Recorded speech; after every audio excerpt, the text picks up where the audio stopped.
Hello, everyone. Today is March 9th, maybe 2025.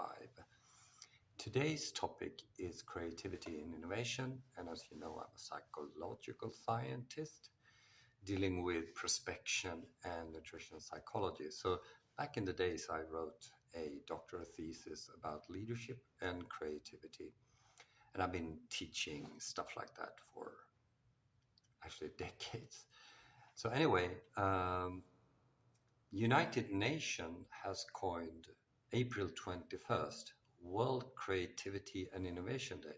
That's amazing, isn't it? Because it's just stuff I do. But there's a catch.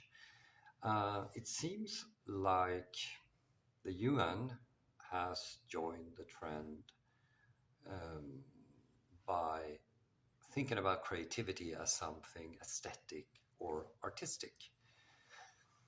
And many, if not most, people do the same. So this is how they write. Creative industries, which include audiovisual products, design, new media, performing arts, publishing, and visual arts, are a highly transformative sector of the world economy in terms of income generation, job creation, and export earnings.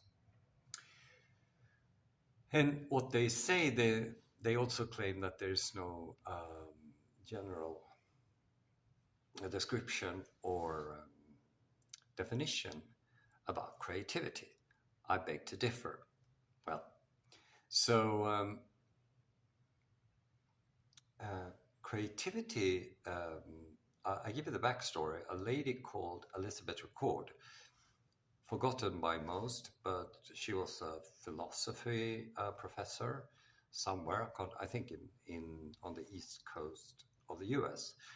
So in 1840, she wrote this: the highest development of the intellect is in the power it has of combining its conceptions so as to form creation of its own, a world within itself. This is the province of imagination.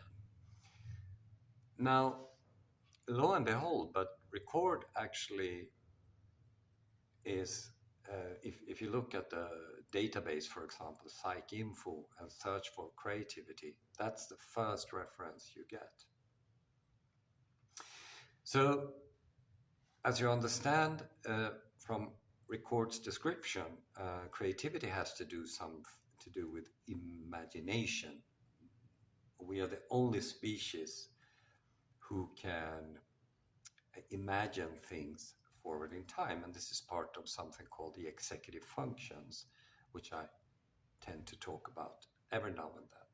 So the first manifestation of creativity is the lion man, which was discovered in Germany in 1939. So the lion man has the body of a man and the head of a lion. Now that implies that the person who created the figurine must have been able to apply combinatory thinking, so you have, and non-related stuff. And the figurine dates 40 to 35,000 years before the present. So you can imagine that this is a general ability among our species. So humans are a species, we're Homo sapiens.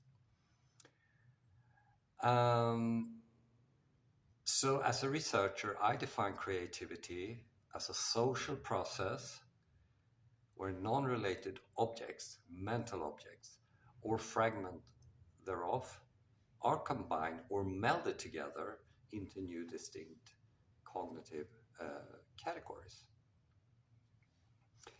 Now, aesthetic expressions like the arts can work, actually. We tested that with dancing.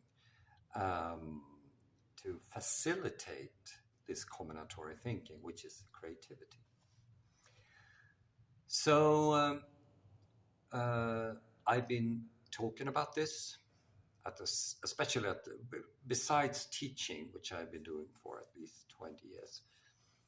I've been giving sort of popular scientific presentations for the public, and at something called the Science Festival in Gothenburg in Sweden. It's on the west coast. So in 2011, 2012, 2014, and 2016 and 2019. So yeah, I put the article in the comments so you can read it, and feel free to connect with me if you want to know more about creativity.